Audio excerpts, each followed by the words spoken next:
출애굽기 20장 1절부터 3절 같이 봉독합니다. 하나님이 이 모든 말씀으로 말씀하여 이르시되 나는 너를 애굽 땅 종되었던 집에서 인도하여 낸 내 하나님 여호와니라. 너는 나 외에는 다른 신들을 내게 두지 말라. 아멘. 네, 오늘 이 말씀을 통해서 계명을 주신 이유라는 제목으로 은혜를 나누겠습니다. 이 소요리 문답은 성경은 아니죠. 근데 1600년경에 개신교에서 이제 종교개혁이 일어나고 난 뒤에 개신교가 세워질 때 약 100년쯤 뒤에 신앙의 중요한 답들을 이렇게 세우기 위해서 5년 6개월 동안 기도하면서 모든 영국의 목회자 대표, 신학자 대표, 또 국회의원들이 그렇게 오랜 시간 동안 기도하면서 신앙 고백의 틀, 복음적인 내용을 만들어서 신앙교육을 시켰던 내용입니다. 우리에게 소중한 영적인 자산이죠. 그래서 우리가 복음의 가장 근원적인 축복들을 붙잡을 수 있도록 기도 제목을 여기서 찾고 있습니다. 그런데 그 당시에 한 종교개혁 이후에 100년쯤 지나고 나니까 아마 개신교회도 좀 큰 교회가 생기고 그러다 보니까 여러 가지 인적 자원이나 물적 자원이 많아지다 보니까 좀 타락이 좀 극심했던 그런 시기가 있었던 것 같아요. 그래서 많은 어떤 신앙 고백들을 종교회의를 통해서 소요리 문답을 집어넣는 중에 39문답부터 이제 주님이 원하시는 우리에게 가장 중요한 본분이 뭐냐? 바로 도덕적인 법칙을 지키는 거다. 이렇게 답을 하고 있었죠. 복음보다 도덕적 삶에 대해서 뭐 타락한 시대니까 그것을 강조하는 것은 뭐 이해가 되지만 사실은 복음이 완벽하게 회복되기 전에 어떤 행동, 행위를 중심으로 판단받을 수 있는 어떤 계명들이 위에 올라오게 된 겁니다. 그러다 보니까 착하고 바르게 열심히 살으려고 노력하고 또 신앙 행위도 열심히 하지만 우리의 힘과 노력으로 될 수 없어서 예수 그리스도의 의를 힘입어서 하나님의 영원한 축복을 누릴 수 있도록 하신 복음의 완성된 축복은 좀 잘 모르는 헷갈리는 그런 상황이 오게 된 것이죠. 그래서 오늘 41문답, 42문답도 그 연장선상에서 질문과 답을 하고 있다. 이렇게 보시면 되겠습니다. 이 출애굽기 20장의 성경 말씀은 하나님이 이스라엘 백성을 출애굽 시키신 이후에 광야길 가는 중에 주신 말씀이죠. 그런데 소요리 문답 제41문답에 보면 이 도덕의 법칙이 어디에 간략히 포함되어 있습니까? 하나님의 말씀인데 도덕의 법칙으로 이해한 거죠. 그러면서 이 도덕의 법칙은 십계명에 간략히 포함되어 있다. 이렇게 답을 하고 있죠. 42문답에는 그렇다면 십계명의 대강령, 계요는 무엇입니까? 그 대강령, 십계명의 계요는 우리의 마음을 다하고 성품을 다하고 뜻을 다하고 힘을 다하여 주 하나님을 사랑하고 또 이웃 사랑하기를 내 몸과 같이 하라 하신 것이다. 이렇게 답을 하고 있죠. 사실은 성경은 아니지만 그래서 중요한 신앙의 규칙과 문답을 만든 것이지만 조금 약한 부분이 오늘 여기서도 드러나는 겁니다. 하나님의 어마어마한 말씀인데 그 계명을 도덕법, 도덕적 규칙이다 이렇게 답을 한 거 보면 조금 약하죠. 지금 우리 이 시대에도 복음에 대한 어마어마한 축복을 잘 모르는 성도들이, 교인들이 뭔가 도덕적인 기준을 가지고 판단하고 또 상처받고 또는 나는 괜찮은 하나님의 자녀다. 하나님의 복을 이만큼 받았다. 그런데 간증하는 내용을 보면 거의 세속적인 육신적인 복이 하나님의 축복인 것처럼 이퀄이 돼서 같이 생각합니다. 어떤 면에서는 세상의 조건과 복과는 비교할 수 없는 어마어마한 하나님이 함께 하시는 은혜요. 하나님의 재창조의 능력으로 역사하시는 축복인데 그래서 시간과 공간을 초월하는 하나님의 은혜와 능력이 위에서 내리는 겁니다. 위에서 내리는 하나님의 능력을 갖추는 시기가 언제냐? 바로 청년의 때예요. 이미 사회생활할 때는 세상의 논리와 기준대로 살기 때문에 이미 많이 늦죠. 위에서 내리는 능력을 어떻게 갖춥니까? 매일 하나님의 말씀을 조금 묵상하면서 하나님의 음성에 귀 기울여 보면 영적인 축복과 은혜가 임하는 것을 경험하게 됩니다. 그러면 내가 아무리 연약해도 위에서 내리는 능력을 갖추면 하나님의 수준을 소유하게 됩니다. 우리가 하나님처럼 되는 것은 아닌데 하나님의 능력이 임하고 나타나기 때문에 하나님의 수준을 갖게 돼요. 이런 삶을 살면 경쟁하는 수준, 싸워서 이겨야 되는 수준, 내 것을 많이 확보해서 그 속에서 사는 수준, 그런 수준을 넘어서는 다른 차원의 삶이 시작될 줄로 믿습니다. 이 응답을 우리가 약속된 축복 안에서 받고 누리기를 축원드립니다. 위에서 내리는 능력을 갖추는 그런 기대감을 가지고 기도할 수 있기를 바랍니다. 그러면 하나님께서 우리에게 내려주시는 달란트가 회복이 됩니다. 어떤 달란트죠? 그리스도에 대한 가치와 하나님의 나라의 배경과 성령의 충만함이 이제 하나님의 말씀으로, 섬기는 교회 주일 강단의 말씀으로, 또 붙잡고 언약처럼 붙잡고 기도하는 말씀으로 성취되는 응답이 오게 됩니다. 이때 하나님이 우리에게 영적인 달란트를 주셔서 우리를 통해서 하루 종일 우리의 삶과 현실 속에 모든 것에 되어지는 응답이 오게 됩니다.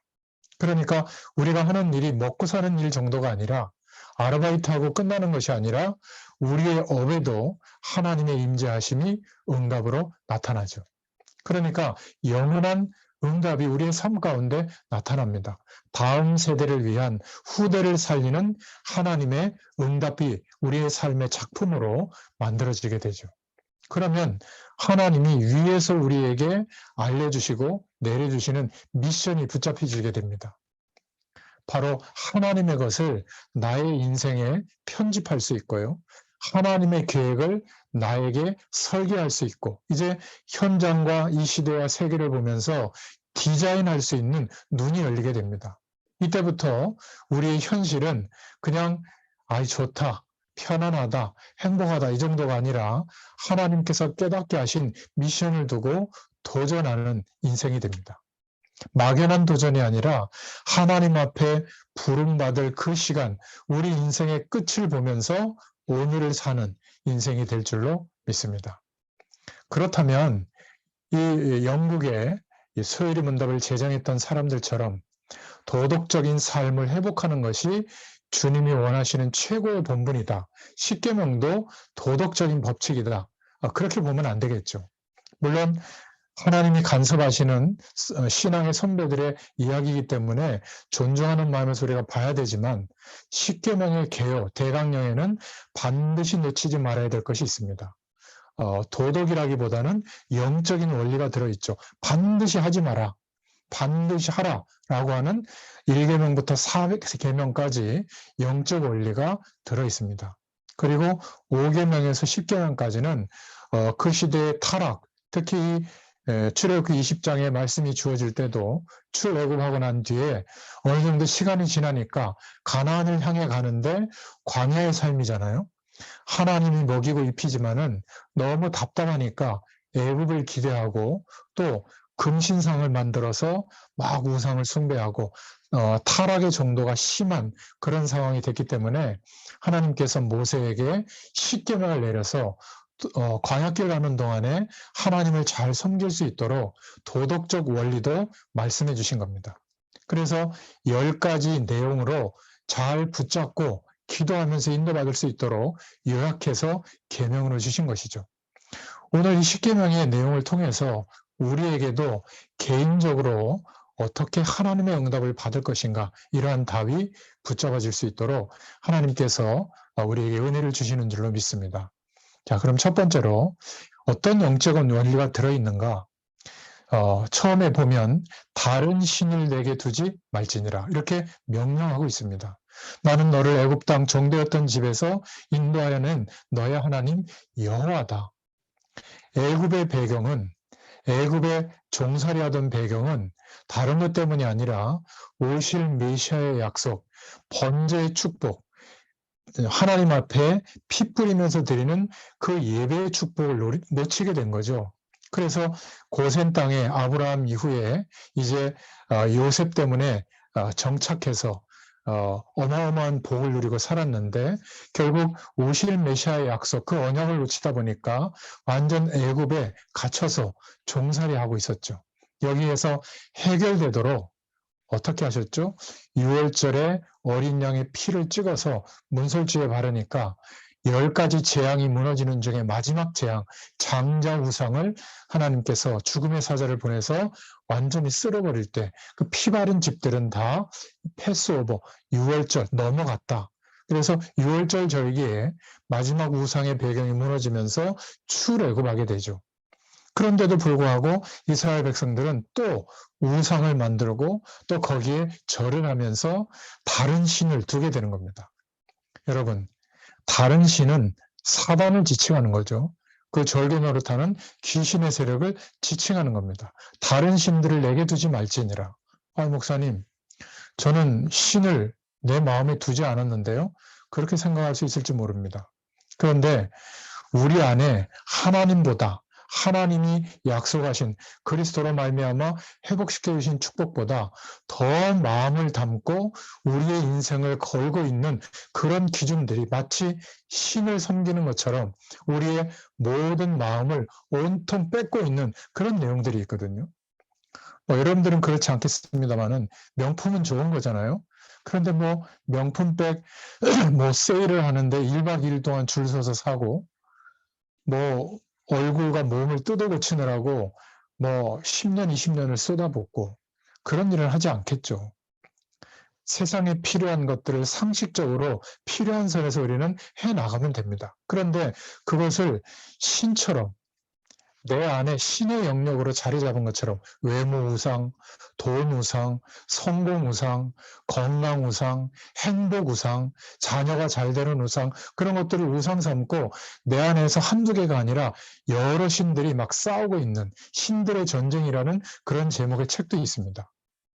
그러니까 이 문제가 해결되지 않으면 사실 하나님의 자녀인데도 종노릇하고 사는 거죠. 세상 권세 아래서 살고 있는 겁니다. 그래서 하나님이 다른 신들을 내게 있게 말지니라. 우상을 통해서 사단의 세력, 귀신의 세력이 들어오기 때문에 우상을 만들거나 섬기지 말라고 하는 겁니다. 오늘 이 말씀을 듣는 저와 여러분, 우리의 심령 가운데 하나님의 축복보다 더 마음을 담고 있는 기준들이 있다면 빨리 상식의 영역으로 던져버리길 바랍니다. 그것 때문에 마음 아파하고 그것 때문에 힘들어하지 마시기를 바랍니다. 하나님이 함께 하시기 때문에 그리스도로 말미암아 회복되어진 이 영원한 축복은 그런 모든 조건들을 넘어서고도 남는 엄청난 은혜요 축복인 줄로 믿습니다. 목사님은 그렇게 영적인 생활을 잘해서 그렇죠. 아니에요. 신앙 행위 때문에 그 축복이 오는 것이 아니라 예수 그리스도를 믿는 믿음을 선택한 우리에게는 그 완전한 축복이 똑같은 질량으로 우리 모두에게 이미 있는 줄로 믿습니다. 문제는 내가 그것을 우상 삼고 있는 것보다 더 신뢰하고 기대하지 않고 있는 거예요. 전에 한번 세속적인 비유를 들었잖아요. 내가 지금 들고 다니고 있는 핸드백이나 가방에 한 10억쯤 현찰이 들어있다. 아마 그 가방 잠시라도 의식하지 않고 무관심하고 살 수 없을 거예요. 하루 종일 신경 쓰고 살 겁니다. 그 가방 안에 든 돈 때문에.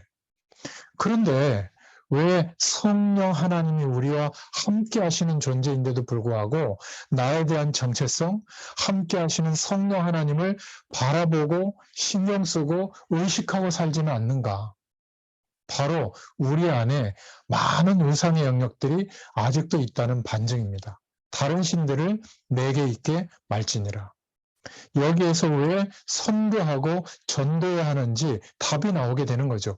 그냥 무조건 예수 전하고 교회에 나오게 하고 그것이 전도와 선교가 아니라 다른 신들을 그들 심령 가운데, 그들 민족 가운데, 그들 시대 가운데 두고 있기 때문에 그것을 통해서 사단의 세력, 귀신의 세력이 역사하고 있는 거거든요. 재앙이 임하는 겁니다. 그냥 지나갈 수 있는 문제인 줄 알았는데 우상 숭배를 하고 있기 때문에 영적인 재앙이 덮치는 거죠. 그런데 이것을 누가 모르죠? 최선을 다하고 살고 있는 지식인들, 최선을 다하는 신앙 행위를 하고 있는 종교인들이 모르고 있는 겁니다. 그렇게 노력하면 행복의 조건이 갖춰진다고 생각하거든요. 우상 배경 속에 있다는 것이 어떤 문제를 가져오는지 모르고 있는 겁니다. 저는 시간이 지날수록 아무리 봐도 성경은 하나님의 말씀이 맞다라고 저는 고백합니다. 경험을 해보면 해볼수록 하나님의 말씀이 맞다.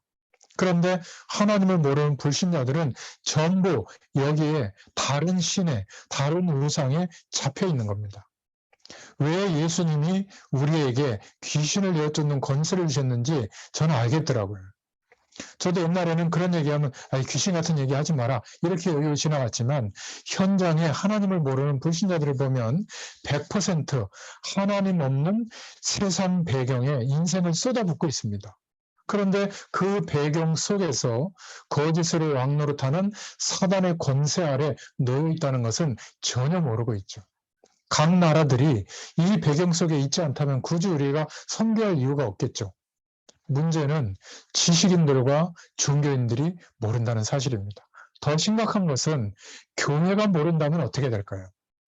하나님의 택한 이스라엘 백성들, 그들에게 찾아오신 예수 그리스도, 그리고 승천하시기 전에 복음의 내용을 다 주셨는데 이 이스라엘은, 유대인들은 아직도 메시아가 오지 않았다, 그리스도가 오지 않았다고 생각하고 아직도 기다리고 있고요.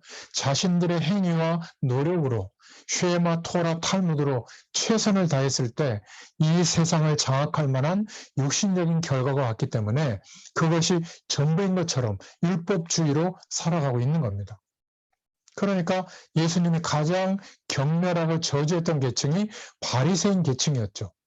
잘못 살아서가 아니라 최선을 다해서 살고 있는데 복음을 모르는 상태인 거예요. 나는 아무리 최선을 다해도 안 되는 존재구나. 이게 인정이 돼야 24시간 그리스도의 능력, 성령의 충만함을 기대하고 의식하면서 살아갈 텐데 자신을 의지하면 할수록 그 행위와 노력으로 어떤 인생의 결과를 기대하는 기대감이 있을수록 그거는 우상숭배와 같은데 만약 교회가 이것을 모르면 그 모든 열심을 기울이는 모임, 신앙행위가 우상숭배하는 것과 동일하다. 교회가 복음의 뿌리를 안 내리면 우상숭배와 비슷한 결과가 옵니다. 자꾸 재앙이 임해요. 성도들의 개인과 가정에. 어떤 면에서는 우상숭배하는 것보다 못할 수가 있죠. 막 스트레스 받도록 얼마나 몰아붙입니까? 그런데 절 같은 데 가보면 1년에 한두 차례만 가도 불자라고 인정해 줍니다. 복채라고 그러나요? 그런 거 많이 내면. 그리고 절에 가보면 산 속에 큰 절들에 가보면 자연경관이 얼마나 좋습니까? 약수물도 마시고 말이죠. 큰 교회는 그렇지 않겠습니다. 작은 교회, 지하실에 있는 교회는 얼마나 연약합니까? 그죠? 복음의 가치와 그 능력을 소유하지 못하면 저 복음을 제대로 전할 이유가 없는 교회는 어떤 면에서는 통일교보다 못할 수도 있어요. 통일교는 전 세계를 하나로 만들어가지고 자신들의 산업을 가지고 세계를 공략하는 펀드금이 막 몇백조 있잖아요. 몰몬교도 어마어마한 종교입니다. 600조인가요? 그런 펀드금을 모아서 전 세계를 공략하죠. 메리어트 호텔, 이런 호텔도 몰몬 재단에서 만들어낸 산업 작품들입니다.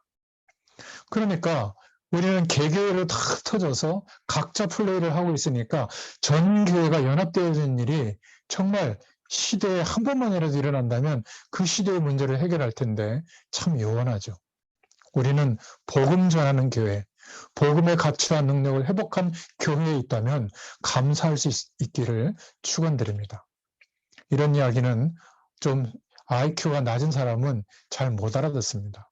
복음을 제대로 전하지 않는 단체나 교회는 우상 숭배하는 단체와 같다. 저는 과감히 그렇게 말할 수 있어요. 그러니까 교회에 다니면서도 영적인 어려움이 계속 올 수 있는 겁니다. 오늘이라도 예수 그리스도의 약속을 붙잡고 24시간 하나님을 바라볼 수밖에 없는 나의 연약한 상태를 탓하지 말고 오히려 감사하면서 하나님을 바라본다면 하나님의 능력으로 살아가는 저희들 되게 될 줄로 믿습니다.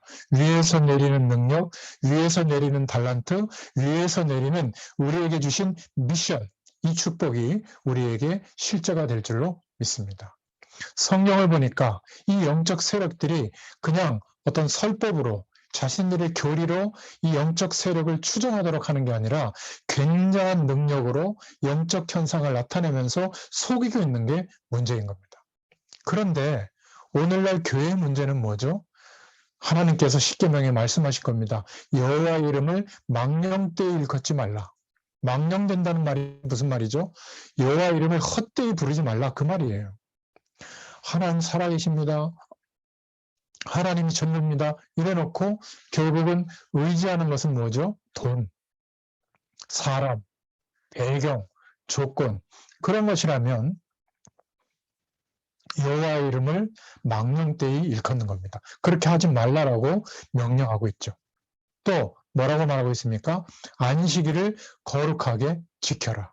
그 날에 매이고 뭐 주일날 아무것도 안 하고 세상적인 것 안 하고 말씀만 보고 성령만 보는 게 안식일을 거룩하게 지키는 게 아니라 예배에 실패하지 말라는 거예요. 예배에 실패하지 않는 것은 뭐죠?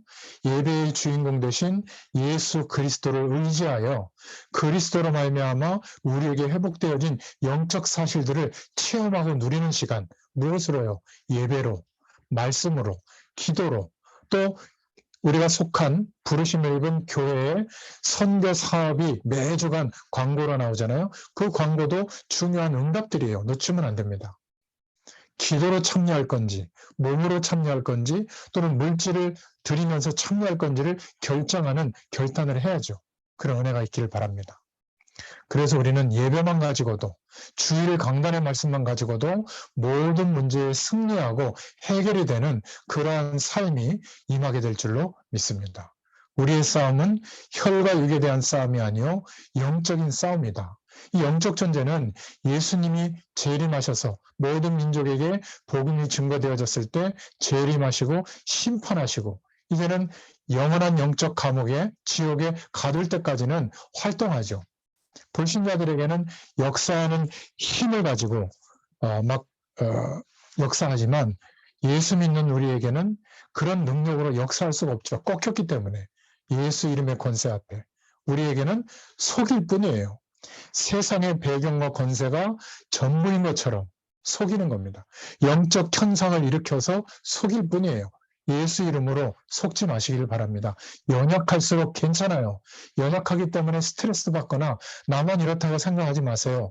더 24시간 그래서 주님을 바라볼 수 있다면 그게 축복이에요.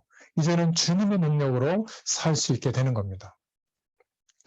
기도할 때만 이 영적 존재가 결박이 되기 때문에 우리는 기도의 축복을 누려야 될 줄로 믿습니다. 평생 동안 괴롭히는 저주의 세력들 예수님의 이름으로 떠나갈지어다 라고 선포하고 명령하시길 바랍니다. 어디에 가든지.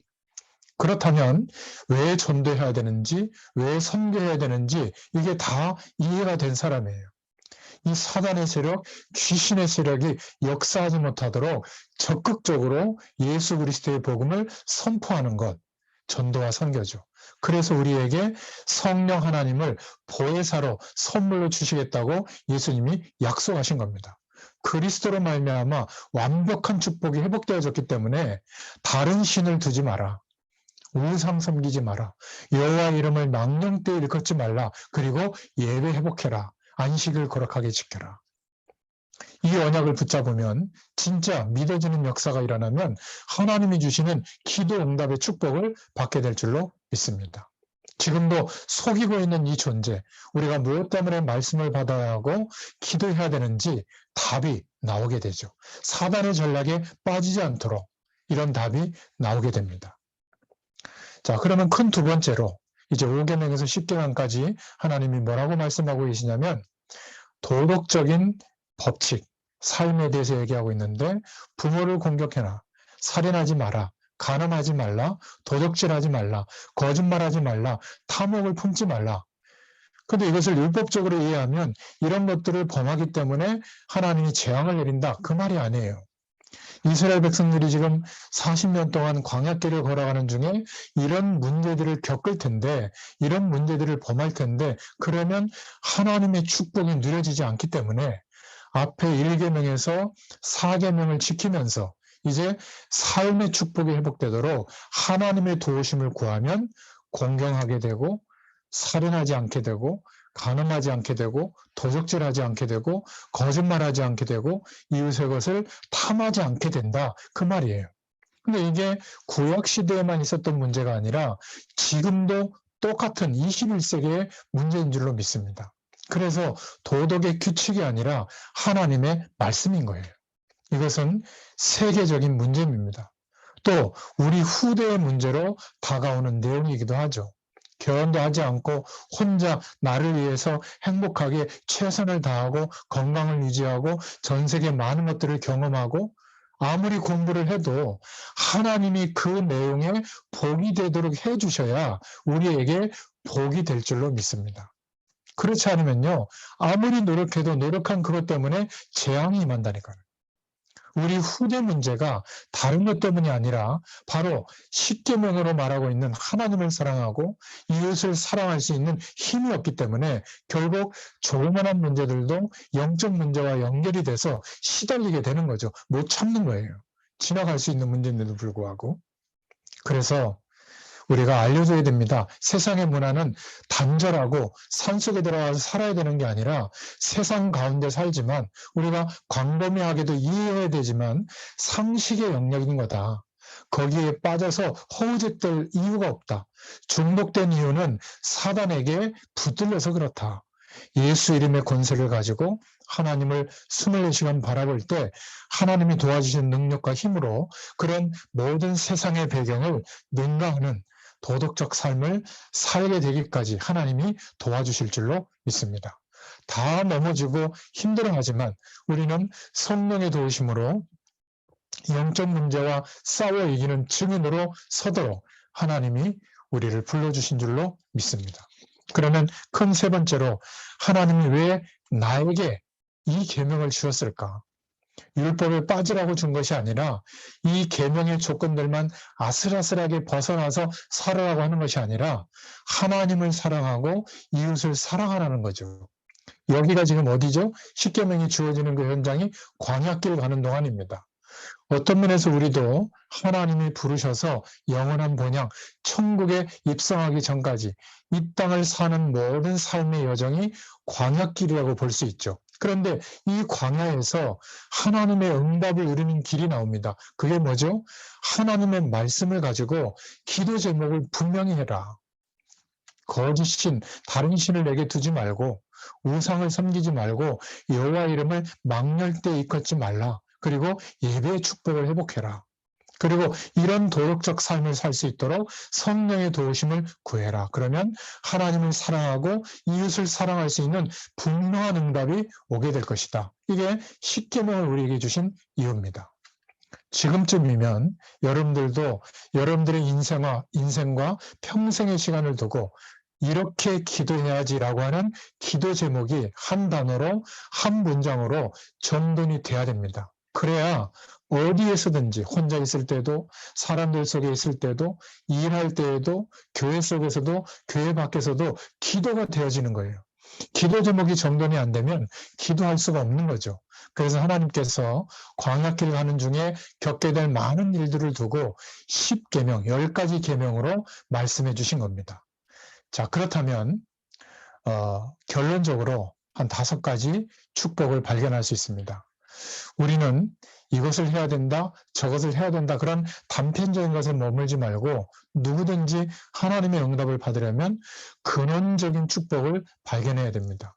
근원적인 축복이 뭘까요? 기도를 하면 할수록 신앙과 믿음이 좋아지면 좋아질수록 기도 제목이 자꾸 없어지죠. 달라고 할 것이 별로 없습니다. 왜죠? 다 받았기 때문에 그리스도 안에서. 그래서 모든 것의 근원이 되시는 성삼위 하나님의 축복을 누릴 수 있기를 축원드립니다. 찬송가에도 복의 근원 강림하사 이런 찬송이 있죠. 잠언 1장 7절에는 여호와를 아는 것이 지식의 근본이다. 창세기 39장 2절에는 여호와께서 요셉과 함께 하심으로, 시편 23편 1절에 다윗은 가장 절망스러운 환경에서 여호와는 나의 목자시기 때문에 내가 부족함이 없다 이렇게 고백했습니다. 그 다윗이 죽기 전에 솔로몬 아들에게 너는 힘써 대장부가 되고 여호와 하나님을 섬겨라 이렇게 말씀했죠. 전도서 12장 1절부터 3절에 보면 이 솔로몬도 왕으로서 모든 명예와 재산과 지혜를 다 가지고 있었지만 헛되고 헛되다 이렇게 말하면서 너는 청년의 때 곧 곤고한 날이 이르기 전 아무 낙이 없다고 할 해가 가깝기 전에 너의 창조자를 기억하라 이렇게 말씀했습니다. 근원적인 축복을 발견한다는 것은 그리스도로 말미암아 구원받은 자에게만 주어지는 신분과 권세를 누리면 됩니다. 그러면 이제 내가 큰 성공을 하고 난 뒤에 하나님께 헌신하는 사람이 아니라 오늘 나의 현실, 오늘 나의 하는 일, 여기에서 하나님의 근원적인 축복을 찾을 수 있기를 축원드립니다. 소중해지죠. 지긋지긋한 하루가 아니라 소중한 하루로 바뀌게 될 줄로 믿습니다. 이삭이 셈의 근원을 얻었던 그 응답이 우리에게 오게 될 줄로 믿습니다. 이 축복을 언약적 축복이라고 하는데요. 두 번째로 이 응답이 우리에게 와 있는 겁니다. 창세기 12장 1절부터 3절에 아브라함에게 약속한 축복인데 5가지 언약적 축복이 이제 이해가 되고 우리에게도 기도 제목이 될 줄로 믿습니다. 여러 복이 필요한 것이 아니라 하나님의 모든 복이 시작되는 근원이 되게 하겠다. 그래서 근원적 축복, 그리고 창조하게 하겠다. 대표적인 축복. 너와 너의 후손을 통해서 열방이 이 복을 얻도록 하겠다. 시대적인 축복. 그리고 후대들을 통해서 계속 이 언약이 이어지도록 하겠다. 기념비적인 축복. 이 하나님의 언약적 축복은 사람이, 문제가, 환경이, 우리의 연약함이 가로막혀서 막히는 것이 아니라 아무것도 막을 수 없는 하나님의 축복이기 때문에 불가항력적 축복이다. 이 언약적 축복이 우리에게 와 있는 줄로 믿습니다. 그렇다면 세 번째로 하나님이 그리스도로 말미암아 우리에게 꼭 필요한 것을 주셨구나. 구원의 필연성, 이 응답이 우리에게 필연적으로 와 있는 것이구나. 얼마나 감사합니까? 그렇다면 이 복음은 다른 사람에게도 반드시 필요하구나. 그래서 우리의 삶 속에 들어와 있는 사람들에게 중복이 되어주면서 하나님의 시간표가 됐을 때 전해줘야죠. 이 구원은 절대적으로 증거되기를 원하시는 겁니다. 여기에 방향 맞춘 사람들의 삶에는 하나님께서 많은 일들이 일어나는데도 하나님이 응답하실 겁니다. 그 응답은 특별한 노력 때문에 오는 것이 아니라 당연히 오는 축복인 줄로 믿습니다. 이런 영적인 원리가 발견되어진다면 어떤 사람들은 놀아도 이 중심으로 놀고요. 별 가치가 없는 사람들은 별 가치 없는 것에 막 시간과 인생의 내용을 쏟고 있는 겁니다. 우리의 산업활동, 경제활동, 사업도 이 당연성의 축복을 누리면서 하나님의 응답을 증거할 수 있기를 축원드립니다. 이러면 네 번째로 억지로 만들어내는 기도 제목이 아니라 이 축복을 누리고 있으면 자연적으로 만들어지는 참된 기도 제목이 형성되어지죠. 기도도 그때부터 시작됩니다. 뜻이 하늘에서 이루어진 것 같이 땅에서도 이루어지는 축복이 오게 되죠. 그러면 악착같이 노력하고 안 되니까 낙심하고 또 노력하고 안 되니까 낙심하고 이러는 것이 아니라 그냥 하루가 소중해서 하나님이 공급해 주시는, 위에서 주시는 능력과 위에서 내리는 하나님의 중요한 달란트와 위에서 내리는 미션을 붙잡고 하루를 성실하게 살아가는데 언제부턴가 삶에 되어지는 축복의 단계가 오게 될 줄로 믿습니다. 이 축복을 받으면 응답이 계속되죠. 그 응답이 사실이기 때문에 기도 제목이 더욱 분명해지는 겁니다. 그러면 그때부터 기도하지 말라고 해도 기도가 되어지죠. 이게 바로 신앙생활입니다. 이해가 되십니까? 이렇게 되어야 우리는 승리하는 삶을 살게 되는 겁니다. 저는 오늘 말씀을 증거했지만 저는 정말 이것이 저의 간증이기도 합니다. 이 은혜와 축복이 저와 여러분에게 하나님께서 위에서 내리신 그 은혜요 축복인 줄로 믿습니다. 이 은혜가 누려지는 또 한 주간 되시기를 예수님의 이름으로 축원드립니다. 기도하겠습니다. 하나님 너무 감사합니다. 십계명 또 하나님이 말씀으로 허락하신 모든 하나님의 원하시는 뜻은 우리에게 축복이 되는 줄로 믿습니다. 하나님을 사랑하고 이웃을 사랑할 수 있는 능력이 되는 말씀으로 우리에게 계명을 주신 줄로 믿습니다. 이 축복이 우리에게 실제가 되도록 역사하여 주시옵소서. 예수님의 이름으로 감사하며 기도드렸습니다. 아멘. 감사합니다. 감사합니다.